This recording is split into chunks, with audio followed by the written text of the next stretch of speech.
Welcome back to All Day Live. Rob Wilson sitting in for Amy. The Artemis II crew woke up this morning. I just read this here at 6:06 Central Time with the song Sleepyhead. It was what woke them up today as they still continue to check out their craft and prepare to speed towards the moon, our first visit to the moon since the early 1970s. Of course, launching late afternoon, early evening yesterday from Kennedy Space Center in Florida. A flyby of the moon scheduled for early next week. Monday, the 6th, I believe, is when that begins. Joining me now, NASA's Heliophysics Division Director, Joe Westlake. First, let's tell everybody, Joe, thanks for joining us, what a Heliophysics Division Director does. So one of the cool things about being in heliophysics is that we finally have our word heliophysics defined in the dictionary. Heliophysics is the study of the sun and everything that it impacts, including our Earth, our astronauts, and all the space weather activities that are going on around us. Yeah, weather in space, essentially. Absolutely. Which is, I know a lot of it has to do with solar flares and et cetera, and how that impacts the flight, which is something we knew less about a half century ago. First, I want to talk about, if you can update me on the mission. Last I checked, they're still doing checkouts of the Orion crew capsule here as they continue to orbit with a translunar injection or burn scheduled for 7:49 Eastern, 6:49 Central. I mean, is everything on track here? Yeah, everything looks good so far. So they've done a lot of their checks, a lot of their early ring outs of that Orion capsule. As you know, this is our second test of Orion and our first crew test of the spacecraft. So as we go out, we're going to be very careful. We're going to make sure that everything is right and ready to go before we make that burn, light the candle, head out towards the moon. So next up, translunar injection. Yeah, so that's what's going on the rest of the day here. I know last night I read there were some issues with the onboard toilet. Do you have an update where is that working again? Yeah, so we've there's no trek without a little bit of challenge here and there. As they were working that late last night and into this morning, things are looking all good, and the crew has been able to use the facilities, and it's all good. Yeah, well, that's good, and that's kind of the purpose. This is a test flight. You got to make sure all this stuff works for future uses. So in a way, you don't want to have any problems, but when you do, that's actually helpful. Absolutely. Yeah. Yeah. I mean, in many ways, you learn so much from the challenges that you have.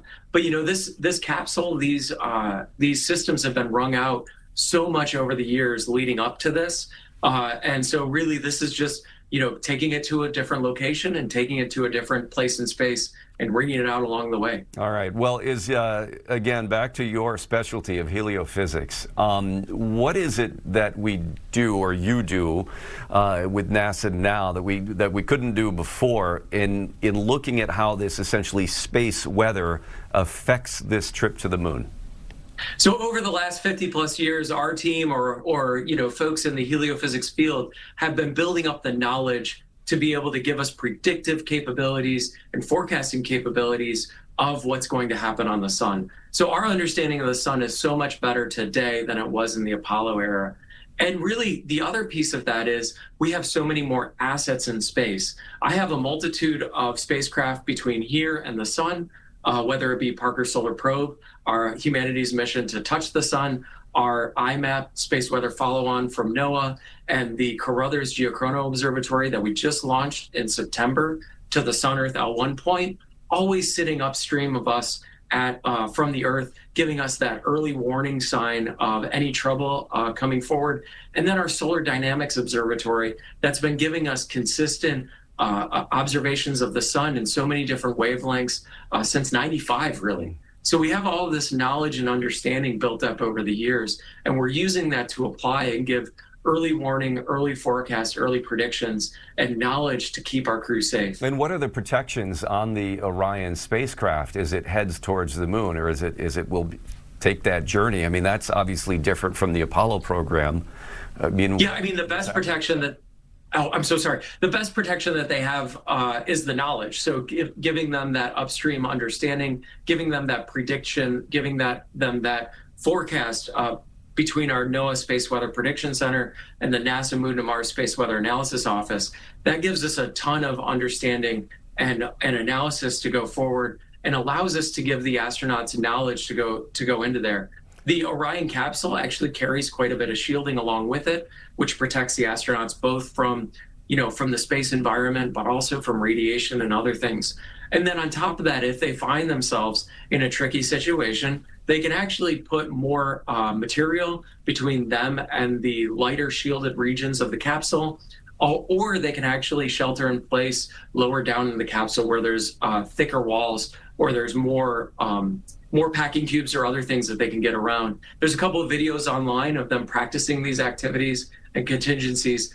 And some of these are the things that they're going to practice along the way. Yep. You got to practice all those routines for future crews. I understand they're going to see a solar eclipse on this journey? Yeah, so one of the cool things is being able to see the sun disappear behind the moon. And one of the great things with that is hopefully they'll have an opportunity to see the solar atmosphere. For any of your listeners or viewers that saw the American solar eclipse that went across about a year and a half ago, 2 years ago, that view that you see of the sort of ring of fire, the atmosphere of the sun, the corona of the sun, is really unique to the position between the moon, the sun, and the earth.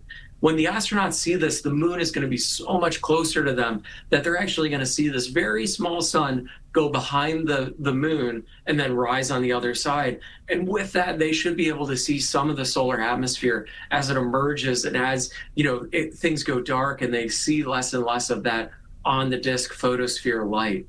Wow, all fascinating stuff as we kind of head towards potentially a moon base at some point here. And lastly, we got to wrap this up, and I know you got to go, but we expect them to be coming around the moon beginning on Monday. Is that still the timeline? So in general, this is a 10-day flight, so we're expecting them. They seem to be on schedule. So far, so good. So yeah. All right. Thank you for joining us, taking time out here to bring us up to date and shed light, pun intended, from the Heliophysics director. Appreciate it so much. Thanks for the time. Yeah, really appreciate it. Thank you so much. All right. Dr. Joe Westlake, the director of the Heliophysics division at NASA. Fascinating. And this is going to be so fun to watch here over the course of the next 9 days now of this mission. Amber, is it time to take a break right now? Okay, we got to take a break. We'll be right back. A lot more we're still watching here as we wrap up the show. We'll be right back.